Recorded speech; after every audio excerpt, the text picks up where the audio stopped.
20년 10월 19일 월요일 은혜농원 이야기입니다. 아침 지금 10시쯤 됐나요? 굉장히 좀 쌀쌀한데요. 쌀쌀하니까 사람 몸이 좀 위축이 되고 또 농사일도 급한 게 없으니까 마음이 느긋해지고 하나님 말씀 묵상하기 딱 좋은 때인 것 같아요. 그래서인지 어제 주일날 또 예배를 잘 드리고 또 어제 설교한 게 어제 밤새도록 머릿속을 맴돌더라고요. 그래서 이 은혜는 내일 일어나서 동영상으로 유튜브로 같이 은혜 나누면 좋겠다, 그런 생각들로 밤새 이렇게 뒤척였어요.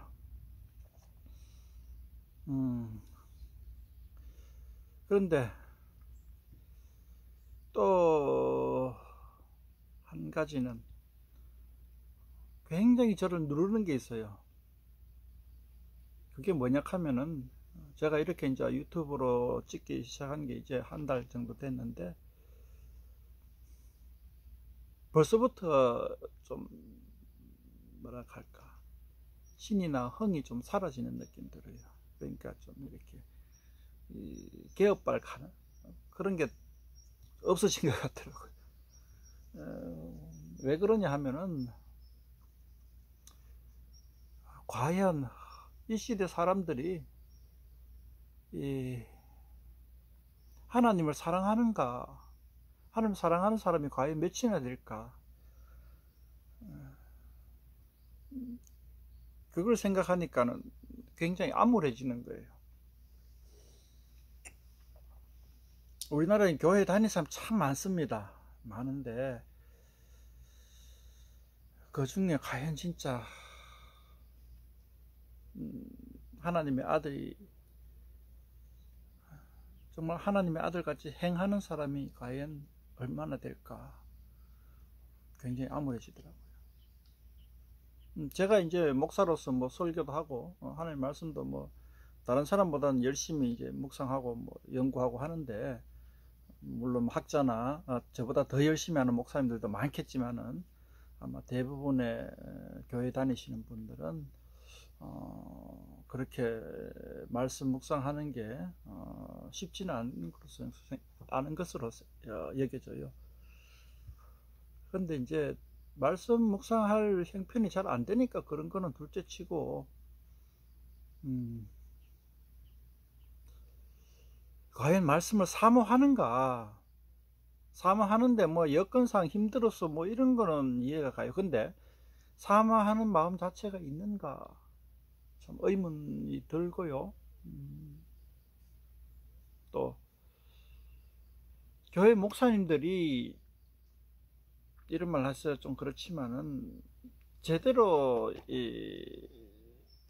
하나님의 말씀을 양떼들에게 먹이고 있는가? 어제 한 성도님들이죠, 복수죠, 와서 저한테 이제 이런저런 뭐 수다 떨듯이 재밌게 이야기를 하고 가셨는데, 그 내용들을 이렇게 밤에 이제 묵상하면서 되새겨 보잖아요. 좀 뭐랄까, 허공했던 알맹이가 없는 잘 왜곡되어진 그런 어떤 신앙의 패턴이 보여지더라고요. 그래서 그냥 뭐 저에게 목양을 받는 분도 아니기 때문에 제가 뭐 어떻게 크게 코멘트를 안 해줍니다. 왜냐하면 제가 그분들한테 이제 권위도 없고 사랑의 권위도 없고 조직의 권위도 없기 때문이죠. 그냥 듣고만 말았는데 굉장히 씁쓸하더라고요. 안타깝고 애통하고.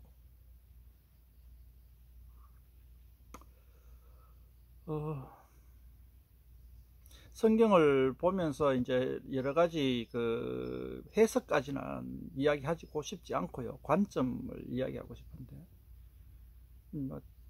좀 이래 미신적인 관점은 지난번 일장할 때쯤인가 이야기를 했었고요. 요즘 인터넷에 설교 참 많잖아요. 뭐 그런 설교들 이래저래 이제 뒤척뒤척 하다 보면은 참 목사님들마다 이래 스타일이 많이 이렇게 다양하다는 것을 느껴보는데, 그 스타일 중에 하나가 이 원어를 분석하시는 분이 있어요. 원어를 분석하시는 분이 있는데, 글쎄요, 원어는 열심히 하셨고 분석도 잘 하셨는데 그건 나무를 보고 숲을 못 보는 게 아니라 나무를 현미경으로 바라보고 숲을 논하는 것과 똑같은 거예요. 그 다음에 또 이제 제가 이제 뭐 창조론을 좋아하는데, 이 창조론 하시는 분들 보면은 성경을 과학적으로 봐요. 그래서 그분들은 이제 창조론을 얘기하면 좋은데, 창조론에서 한참 이래 인기가 오르다 보니까 그런지 모르지만은 성경 해석까지 넘나 봐요. 근데 이제 그분들이 노력도 좋고 열매도 귀하고 또 하나의 관점을 또 하나의 어떤 스타일을 마련하는 것도 좋은데, 어떤 스타일이냐 하면은 성경을 과학적으로 증명하면은 그게 은혜가 되는 줄 알아요. 옛날에는 그 자유주의 신학자들과 그런 사람들은 성경을 과학적으로 반박을 해요. 성경이 사실이 아니고 신하고 허구고 소설이고, 소설 속에서 의미를 찾아야 한다는 칼바르트 같은 사람도 나오고 그랬는데, 그에 반해서 이제 그 사람들은 성경을 과학적으로 반박하기 위해서 했고, 창조론 하시는 분은 성경을 과학적으로 설명해서 그것에서 의미를 찾으려고 그래요. 분명히 성경은 과학적 사실입니다. 그 과학적 사실이라고 하는 게, 성경은 그 논문, 과학적 논문이 아니잖아요. 그죠? 이과적 논문이 아니잖아요. 학계의 논문이 아니라, 과학계의 논문이 아니라 문학작품이에요. 문학작품은 문학작품 그대로 받아들여줘야 되는 거예요. 문학작품이라는 성격 자체 내에서 그 팩트라는 거죠. 그리고 물론 그 자료들도 팩트입니다. 이제 자유주의 하는 사람들은 자료들이 팩트가 아니다라고 얘기하고 있는데, 자료를 가공했고 왜곡했고 뭐 이렇게 얘기를 하는데, 자료가 왜곡되고 가공되었다면 성경 안에 암시를 줍니다. 예를 들면은 부자와 나사로 같은 이야기들, 그거는 이제 소설이 이제 이야기 소설입니다. 그건 이제 성경 안에서, 문맥 안에서 그게 이제 소설이라는 걸 이제 비춰줘요. 근데 그렇지 않은 경우는 뭐 대부분, 다는 아닙니다. 그러니까 다 아니다 하는 거는 성경을 기록한 사람과 또한 전달되는 과정에서 약간의 그 어떤 그 기억의 그 손실에 의한 오차가 생길 수도 있어요. 그런데 이제 문학 작품으로서는 전혀 손색이 없다는 걸 말씀드리고 싶고요. 그러니까 문맥 자체에서 문맥은 손색이 없다는 거죠. 그리고 그 외에 대부분은 과학적 팩트로도 사실입니다. 그러니까 창조론은 고고학자에 의해서 많이 증명이 되고 논증이 되고 또 주장을 하고 있어요. 왜냐하면 그걸 믿지 못하는 사람들이 있기 때문에 논쟁을 해야 되죠. 아직은 지금 수세에 있습니다. 그러니까 그 논쟁에서 창조론자들이 과학적으로 증명하고, 팩트를 증명하고자 하는 사람들이 학계에서는 수세에 있는 거죠. 그럼에도 저는 이제 그렇게 하시는 분들이 꽤나 설득력이 있다고 봐요. 저도 뭐 이 물리를 취미로 하는 사람이고, 집사람이 물리학 교사인데 뭐 물리가 취미라 하기 재밌죠, 그죠? 저도 뭐 성경 말씀도 머릿속에서 한번 떠오르면 밤새도록 그거 가지고 끙끙 앓는 스타일이지만은 어떤 물리학적 사실도 한 가지 뭔가 번쩍이는 게 떠오르면 그거 갖고 맨날 며칠을 고민하는 스타일입니다. 물리 문제 푸는 게 재미가 있고요. 요즘은 조금 힘든 부분이, 집사람이 고등학교 선생님이니까 고등학교 문제를 가지고 와서 풀자고 딱 덤벼들어요. 그러면은 고등학교 문제를 풀면은 굉장히 그 뭐라 할까, 식상하달까, 식상하진 않은데 힘들어요. 왜냐면 반복하니까. 어제 풀었던 오늘 풀어야 되고, 오늘 풀었던 내일 또 풀어야 되고, 계속 같은 문제가 반복되고, 또 문제가, 집사람이 저한테 물리 문제를 묻는 이유가 문제가 불명확해요. 문제가 불명확하기 때문에 논쟁이 생기는 그런 문제들 들고 와서 왜 이거 어떻게 풀어야 됩니까? 이렇게 이제 묻는 거예요. 뭐 문제가 명확하면 저한테까지 묻지를 안 하죠.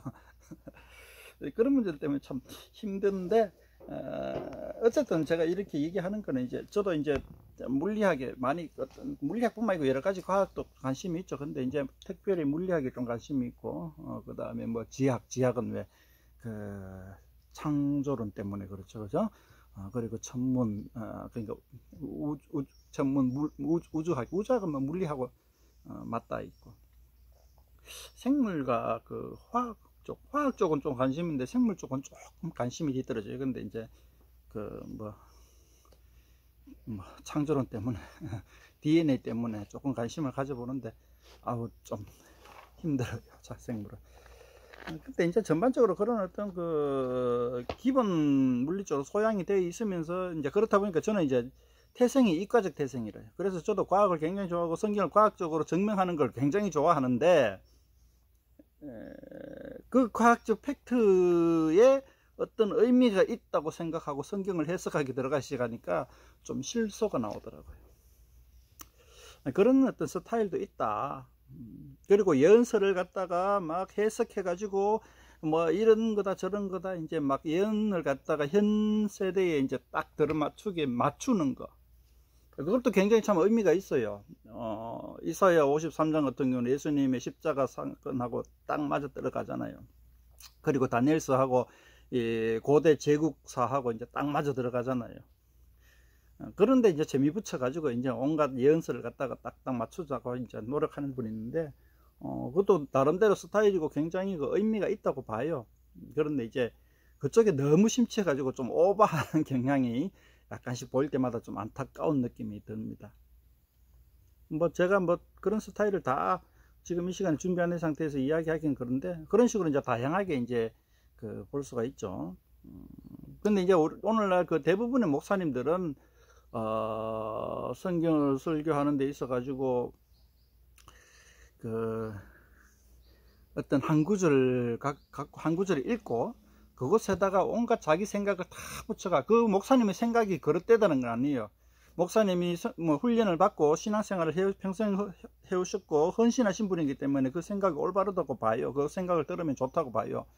그런데 이제 그렇게 설교하시는 분이 있다는 거죠. 성경 한 구절 읽고는 자기 생각을 갖다가 계속 처음부터 끝까지 이제 주장하시는 분이 있어요. 그 주장이 틀렸다는 것이 아니라 그런 스타일이 있다는 거죠. 그런저런 여러 가지 스타일이 있는데, 중요한 게 아니고 이제 제가 정작 얘기하고 싶은 거는, 우리 성도님들이 설교에 굉장히 식상해져 있다는 거죠. 그런데 이제 예배를 의무적으로 참석하고, 예배에 참석하면 의무적으로 설교를 들어야 돼요. 짧게는 뭐 한 20분 하는 설교도 있고, 뭐 저녁에 한 30분 한 설교, 저는 주로 30분 하는데 30분 한 설교도 있고, 좀 오버하시는 분은 40분, 뭐 1시간 가는 사람도 가끔은 있죠, 그죠? 근데 뭐 한 20-30분이 제일 적당한 것 같아요. 문제는 이제 설교가 식상해져 가지고 설교가 더 이상 귀에 안 들어오는 거예요. 예배 시간에 그냥 멍 때리고 있는 거예요. 멍 때리고 있다가 끝나면 나오는 거예요. 그게 우리 대부분 성도의 현실인 것 같고, 그것이 굉장히 안타까운 거예요. 저도 이렇게 막 설교를 하고자 노력하고 성경 말씀을 전달하고자 노력하는데, 많은 분들이 이러한 스타일, 설교다 하면은 식상해 있는 것에 대해서 굉장히 안타까운 거죠. 정말 하나님 말씀을 갈구한다면은 모르겠어요. 어떻게 액션을 취해야 될지 저도 막막합니다. 설교를 들어야 될지, 성경 말씀을 읽어야 될지, 읽으려고 하니까 어떻게 읽어야 될지 모르겠고, 들었자 하니 맨 뭐 자기 생각 이야기하는 것 같고, 그게 현실이죠. 그래서 저는 이제 하나입니다. 이 성경 말씀을 우리 성도님들이 맛을 알고 제대로 알고 말씀을 즐기는 수준에까지 이르면 좋겠다. 그게 이제 제 바람이고 이렇게 동영상을 찍는 이유이기도 합니다. 하나님 말씀 전가하려고 하다가 자꾸 이상한 데로 가가지고 죄송한데요. 그냥 좀 하소연을 해봤습니다.